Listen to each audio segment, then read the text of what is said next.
छात्र एवं छात्रों को शिक्षण कार्यों में बाधा उत्पन्न हो गई है।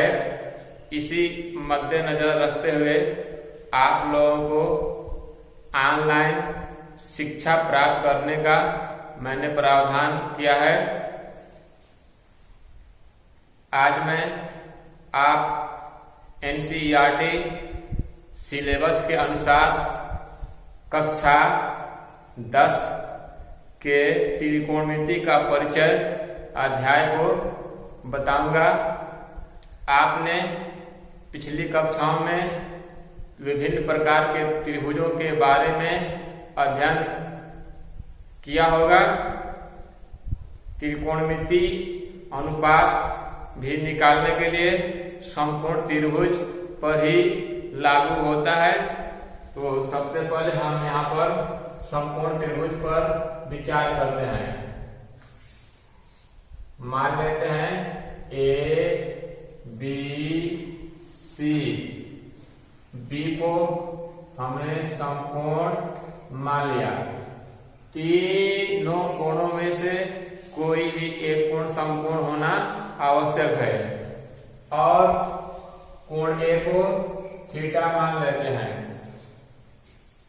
तो कोण ए की संलग्न भुजा ए बी आधार कहलाता है। बी अर्थात समकोण के सम्मुख भुजा ए सी कर्ण कहलाती है और कोण ए की सम्मुख भुजा बी सी लंब कहलाता है।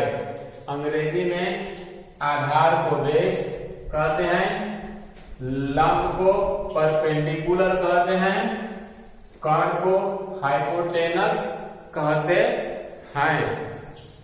तो त्रिकोणमिति अनुपात निकालने के लिए एक मैं आपको ट्रिक बताऊंगा जिससे आप सरलता से समझ सकते हैं। लाल बटा का हम ऊपर की तरफ लिख लेते हैं साइन थीटा कॉस थीटा टाइन थीटा। नीचे की तरफ लिख लेते हैं कोसेक थीटा सेक थीटा तथा कॉट थीटा। अब हम त्रिकोणमिति अनुपात निकालेंगे तो साइन थीटा बराबर लंब बटा कर्ण, कॉस थीटा बराबर आधार बटा में कर्ण, टाइन थीटा बराबर लंब बटा आधार होगा। इसी तरह से कोसेक थीटा बराबर कर्ण बटा में लंब, सेक थीटा बराबर कर्ण बटा में आधार, कॉट थीटा बराबर आधार बटा लंब होगा। अब हम इसे इस प्रकार लिख सकते हैं साइन थीटा बराबर लंब बटा कर्ण, लंब बटा कर्ण। हम चित्र में देख रहे हैं कि लंब बीसी है तो यहाँ पर हम बीसी बटा में कर्ण एसी लिख सकते हैं। कॉस थीटा बराबर आधार बटा कर्ण, यहाँ पर आधार ए बी है, आधार बटा कर्ण, आधार ए बी है, ए बी बटा कर्ण ए सी है। tan थीटा बराबर लंब बटा आधार,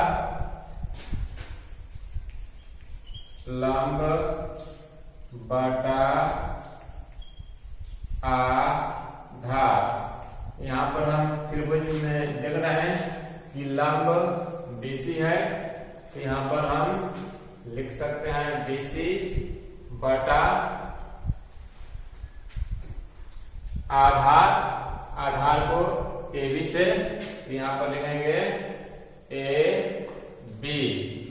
इसके बाद इसी तरह से कोसेक थीटा बराबर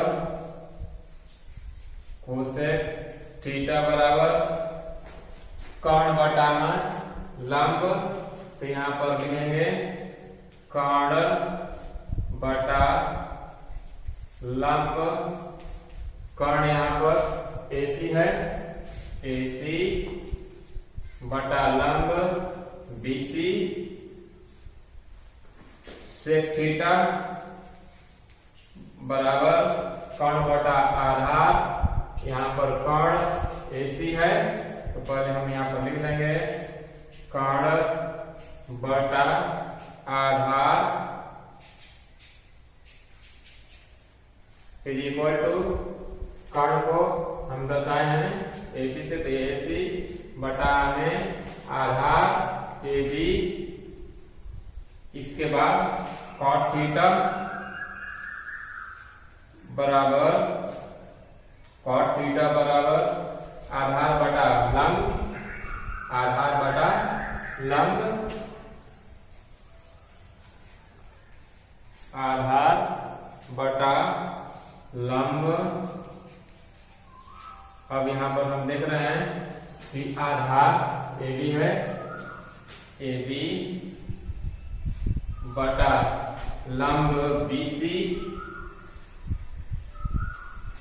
ये त्रिकोणमितीय अनुपात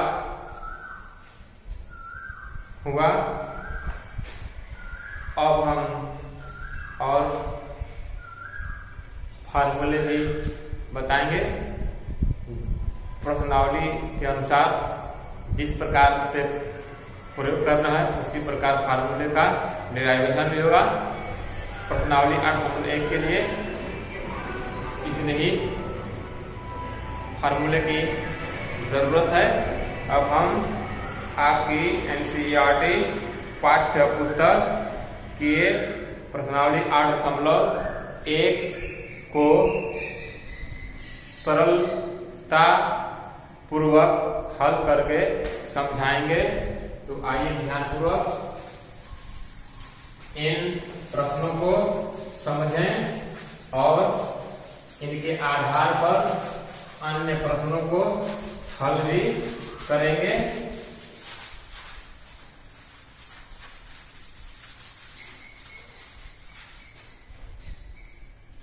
प्रश्न नंबर 1, त्रिभुज ABC में जिसका कोण B समकोण है, AB बराबर 24 सेमी और BC बराबर 7 सेमी है, निम्नलिखित का मान ज्ञात कीजिए। सबसे पहले हम एक समकोण त्रिभुज बना लेंगे। समकोण त्रिभुज जिसमें B समकोण दिया हुआ है, तो हम कोण B को समकोण बनाएंगे और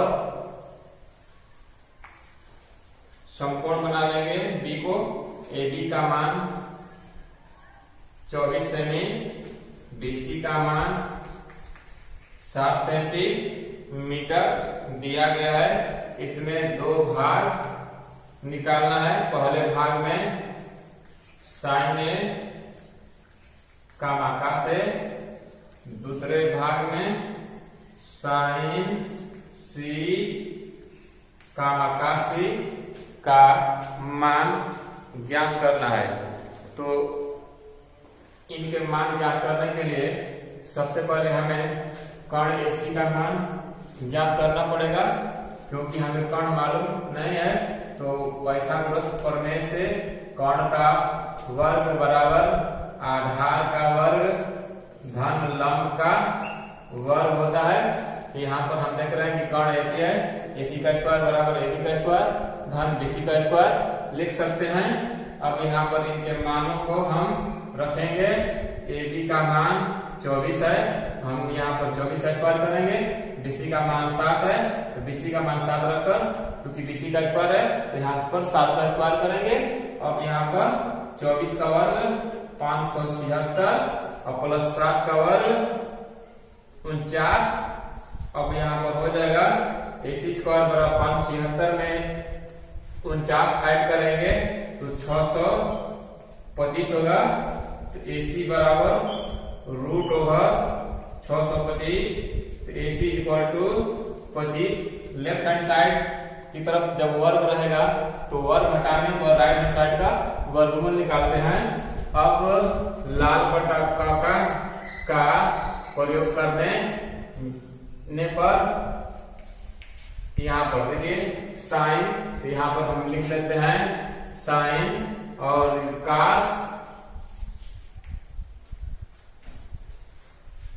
आप ध्यान से समझने का प्रयास करेंगे। ध्यान देना यहाँ बहुत ही आवश्यक है, क्योंकि हमें कोण ए के अनुसार निकालना है और कोण सी के अनुसार निकालना है। हमें जब कोण ए के अनुसार निकालना है तो ये कोण हो जाएगा ए। जब कोण ए ये होगा तो इसके सम्मुख भुजा हो जाएगी लंब और इसकी संगत भुजा आधार होगी और समकोण के सामने वाली भुजा कर्ण होगी। अब इस प्रकार हम साइन ए का मान ज्ञात करेंगे। तो साइन ए बराबर लंब बटा कर्ण होता है। तो यहाँ पर लंब देख रहे हैं कि BC है, BC बटा कर्ण AC है। यहाँ पर BC की वैल्यू 7 और कर्ण AC की वैल्यू यहाँ से 25 हम रखेंगे। ठीक ऐसे ही cos A का मान ज्ञात करेंगे। तो हम जानते हैं कि cos का फॉर्मूला होगा आधार बटा में कर्ण। तो यहाँ पर हम देख रहे हैं कि आधार AB है, तो यहाँ पर लिख सकते हैं आधार AB बटा कर्ण AC। अब इज इक्वल टू यहाँ पर AB का मान 24 बटा कर्ण AC का मान 25 है, यहाँ पर हम रखेंगे। इसके बाद दूसरे भाग को हल करेंगे। दूसरे भाग में जब हम हल करेंगे तो इसमें कोण C के अनुसार दिया हुआ है, तो यहाँ पर कोण C होगा तब इसके अनुसार हो जाएगा, क्योंकि इसकी संगत भुजा BC है, कोण C की संगत भुजा BC है। तो इसे हम कहेंगे आधार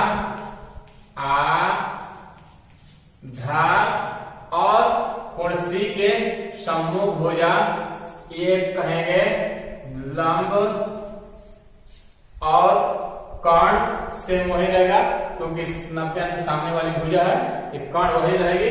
अब इस तरह से हम साइन C का मान निकालेंगे।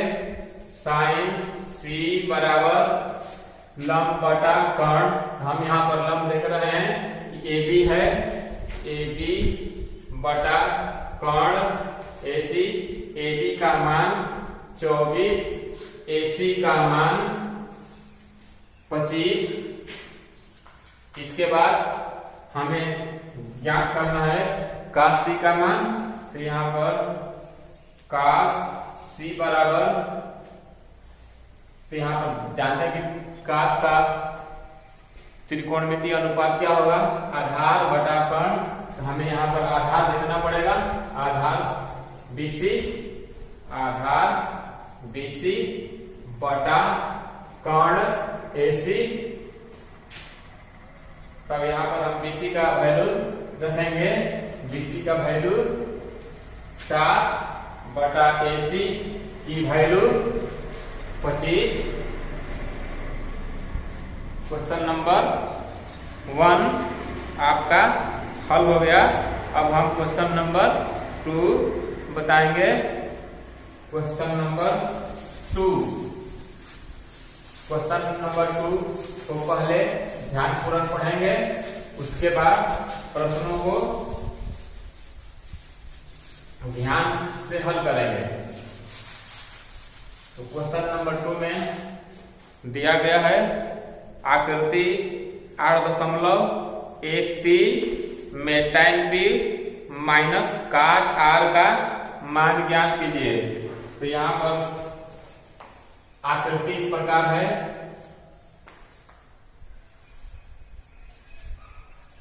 कि Q आर पी क्यू का मान 12 सेमी, कोण क्यू समकोण है, पी आर का मान 13 सेंटीमीटर है। हमें मान ज्ञात करना है tan पी माइनस काट आर। अब यहां पर सबसे पहले हमें जो नहीं मालूम है उसे ज्ञात कर लेंगे। हम देख रहे हैं कि क्यू आर का मान मालूम नहीं है, तो हम पाइथागोरस प्रमेय से क्यू आर का मान निकाल लेंगे। तो यहाँ पर पाइथागोरस प्रमेय से पी आर का स्क्वायर बराबर Q R square plus P Q square होगा। अब यहाँ पर हम मानों को रखेंगे।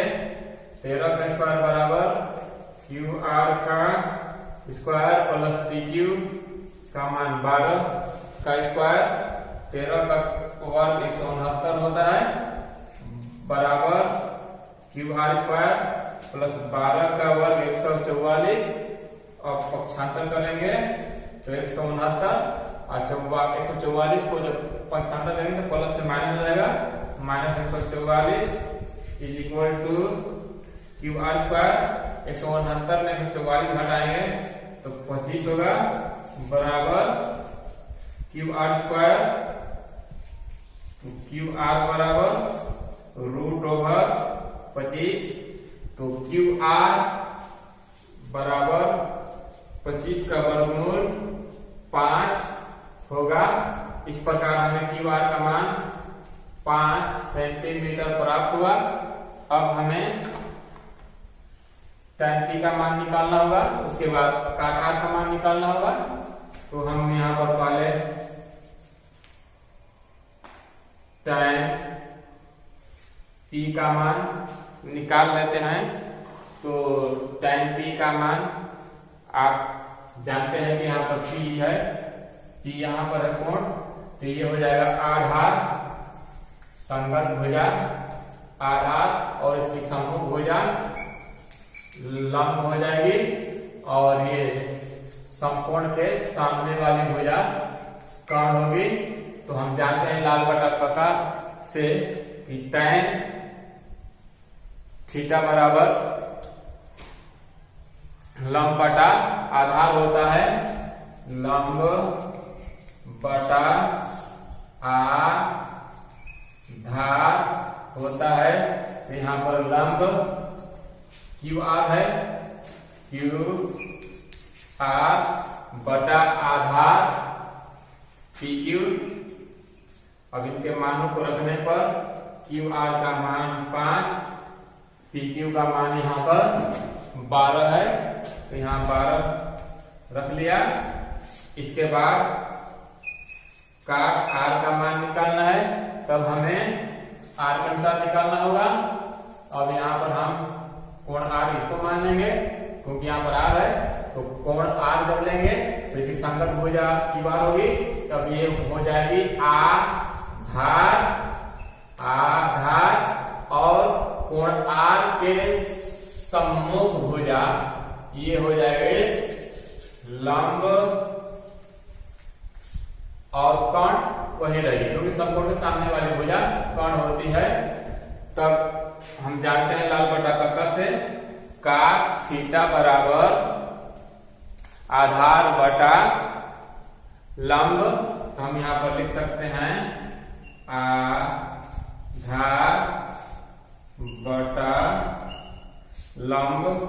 हम यहाँ पर देख रहे हैं कि आधार क्यू आर है, तो यहाँ पर लिख लेते हैं क्यू आर बटा लंब पी क्यू, यहाँ पर लिख लेंगे पी क्यू, क्यू आर की वैल्यू 5